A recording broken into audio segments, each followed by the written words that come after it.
یعنی بال اگر بنائے ہوئے ہیں اور کوئی آپ نے ان کو باندھا ہوا ہے خاص طریقے سے، یا اس میں کچھ منڈیاں بنائی ہوئی ہیں، کھولنا ضروری ہے؟ آپ نے میں نہیں، کھولنا ضروری نہیں ہے، اتنا کافی ہے کہ جیسے ہیں اسی طریقے سے تم اپنے سر پر 3 مرتبہ پانی ڈال لو، یعنی ایسے چلو بھر کے 3 مرتبہ پانی ڈال لو۔ بسم اللہ الرحمن الرحیم۔ وعن عائشہ قالت ان امرأة من الانصار سألت رسول اللہ صلی اللہ علیہ وسلم من غسلها من المحیض۔ سألت رسول اللہ صلی اللہ علیہ وسلم عن غسلها من المحیض فأمرها كيف تغتسل ثم قال خذي فرصة من مسك أو مسك فتطهري بها۔ قالت كيف تطهر بها؟ فقال تطهري بها۔ قالت كيف تطهر بها؟ قال سبحان الله تطهري بها۔ فاجتذبتها إلي فقلت لها تتبعي بها أثر الدم۔ یہ روایت بخاری اور مسلم دونوں سے لی گئی ہے، یہاں اس کا رقم ہے 437۔ وہی غسل کا باب ہے۔ میں نے عرض کیا تھا کہ اس میں دونوں طرح کی چیزیں زیر بحث ہیں۔ رسالت مآب صلی اللہ علیہ وسلم کا کسی دینی عمل کو اختیار کرتے وقت اسوہ کیا رہا، نمونہ کیا ہمارے سامنے آیا۔ ہم نے سیدہ عائشہ اور سیدہ میمونہ کی روایتوں میں دیکھا کہ جنابت کا غسل کرتے وقت رسالت مآب صلی اللہ علیہ وسلم کیا طریقہ اختیار کرتے تھے۔ دوسری چیز، بعض سوالات ہیں جو عورتوں کو پیش آ گئے، مردوں کو پیش آ گئے، تو یہاں ایک سوال جواب نقل ہوا ہے۔ سیدہ عائشہ ام المومنین کہتی ہیں کہ انصار میں سے ایک عورت آئی اور اس نے رسول اللہ صلی اللہ علیہ وسلم سے پوچھا کہ حیض کے بعد کیسے غسل کیا جاتا ہے۔ ایام کے بعد پاکیزگی حاصل کرنے کا قرآن نے حکم دیا ہے، قرآن مجید میں ذکر ہے کہ جب طہر حاصل ہو جائے تو پھر غسل کر کے تطہر حاصل کرو، اس کے لیے بھی غسل لازم کیا گیا ہے، اور اس غسل کے بغیر اللہ کی بارگاہ میں حاضری نہیں ہو سکتی۔ یعنی جس طرح جنابت کے بعد غسل ضروری ہے، اسی طرح ایام سے پاک ہونے کے بعد بھی غسل ضروری ہے۔ تو اس نے آ کے پوچھا فَأَمَرَهَا كَيْفَ تَغْتَسِلُ، تو رسول اللہ صلی اللہ علیہ وسلم نے اس کو بتایا کہ ایسے پاکیزگی حاصل کرتے ہیں، غسل کا طریقہ بتا دیا۔ ثم قال خذي فرصة من مسك فتطهري بها۔ اس کے ساتھ ایک مزید بات آپ نے فرمائی کہ اس میں چونکہ پاکیزگی اور تطہر ہے، اور ظاہر ہے کہ ہر قوم کی اپنی روایات ہوتی ہیں، تو آپ نے فرمایا کہ کوئی اون سے یا روئی سے یا کوئی کپڑا ہی لے لو اور اس کو تھوڑا خوشبو لگا کے وہاں لگا لیا کرو، اور اس کے لیے جو الفاظ آپ نے بولے ہوئے تطہری بیا، اور اس سے تم تطہر کا مطلب وہ پاکیزگی جو پھر عام طہارت سے آگے بڑھ کے حاصل کی جاتی ہے، وہ حاصل کر لو۔ اب ہوتا ہے ایسا، بعض بہت سادہ طبیعت لوگ ہوتے ہیں۔ خاتون نے پوچھا کہ وہ غسل تو میری سمجھ میں آ گیا، اس سے میں پاکیزگی کیسے حاصل کروں؟ کیف تطہر بہا، حضور کی سمجھ میں نہیں آیا کہ اب کیا کہوں میں اس کو۔ تو آپ نے کہا تطہری بہا، بھائی پاکیزگی حاصل کر لو۔ قالت کیف تطہر بہا، کیسے کروں پاکیزگی حاصل؟ رسول اللہ کچھ ازردہ ہوئے کہ یہ کیا ہو گیا ہے، تو آپ نے میں سبحان اللہ تطہری بہا، یعنی پھر گویا سبحان اللہ تعجب کا کلمہ ہے، یہ کیا بات کر رہی ہو۔ اس پر سیدہ عائشہ کہتے ہیں کہ مجھے اندازہ ہوا کہ رسول اللہ کے لیے اب بات کو ذرا برہنہ الفاظ میں بیان کرنے میں مشکل پیش آ رہی ہے، اور یہ بڑی سادہ طبیعت خاتون ہے، اس کو سمجھنے میں دقت پیش آ رہی ہے۔ تو وہ کہتی ہیں کہ میں نے اس کو پکڑ کے اپنی طرف کھینچ لیا بات کرتے ہوئے، اور اس سے کہا کہ وہ یہ کہہ رہے ہیں کہ جہاں سے خون نکلتا ہے وہاں پر اس طرح کا ایک پھاہا رکھ لیتے ہیں، اس سے پاکیزگی حاصل ہو جاتی ہے۔ تو گویا انہوں نے ان کو سمجھا دی یہ بات۔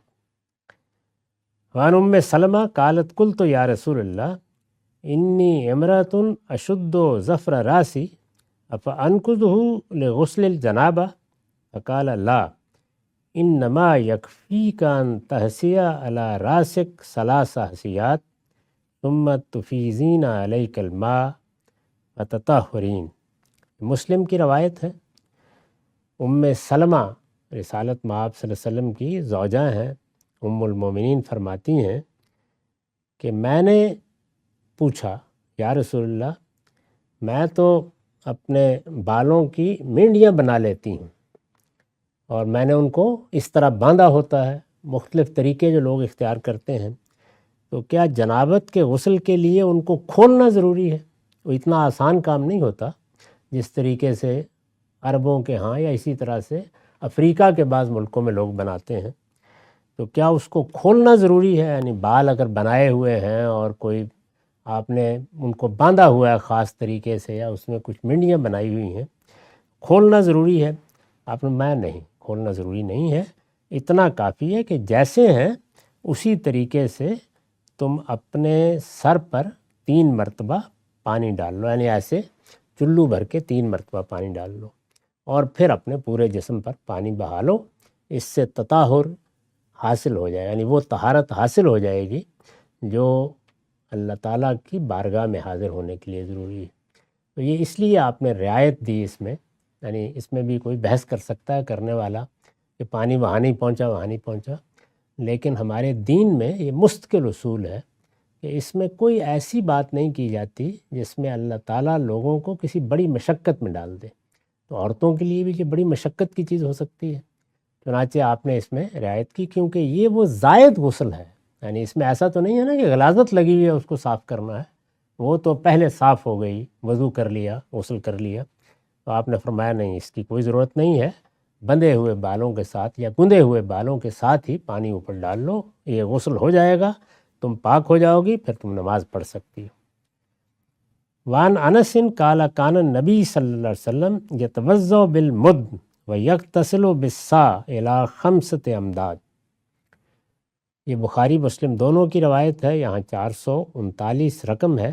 انس رضی اللہ عنہ رسالت مآب کے خادم ہیں، 10 سال خادم رہے، بیان کرتے ہیں کہ رسالت مآب صلی اللہ علیہ وسلم بہت کم پانی استعمال کرتے تھے، پانی وہاں اتنی آسانی سے میسر نہیں آتا تھا، کسی کنویں سے جا کے لانا ہے، بھر کے لانا ہے، تو اس وجہ سے پانی کو جس طرح اب ہم استعمال کر لیتے ہیں یہ ان کے ہاں ممکن نہیں تھا۔ اس وقت بھی اگر آپ تھر میں چلے جائیں یا بعض اور علاقوں میں چلے جائیں تو وہاں دور دور سے پانی لانا پڑتا ہے، پینے کا پانی مشکل ہو جاتا ہے، تو کم پانی استعمال کرنا چاہیے۔ تو انہوں نے فرمایا کہ ایسے اگر دونوں ہاتھوں میں پانی لیا جائے اور یہ بھر جائیں پوری طرح، تو اس کو عربی زبان میں ایک مد کہتے ہیں، تو آپ بس اتنا پانی وضو کے لیے کافی سمجھتے تھے، یعنی اس سے وضو کر لیتے تھے۔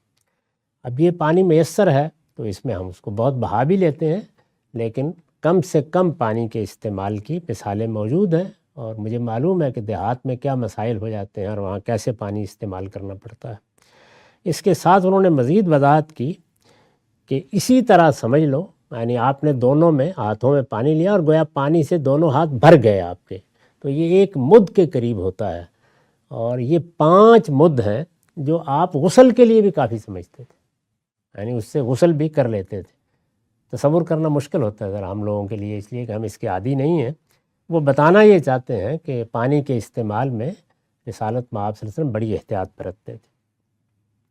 وعن معاذۃ قالت عائشہ کنت اغتسل انا ورسول اللہ صلی اللہ علیہ وسلم من اناء واحد بینی و بینہ فیبادرنی حتی اقول دالی دالی قالت وہم جنبان۔ یہ بھی بخاری و مسلم دونوں کی روایت ہے، یہاں 440 رقم ہے۔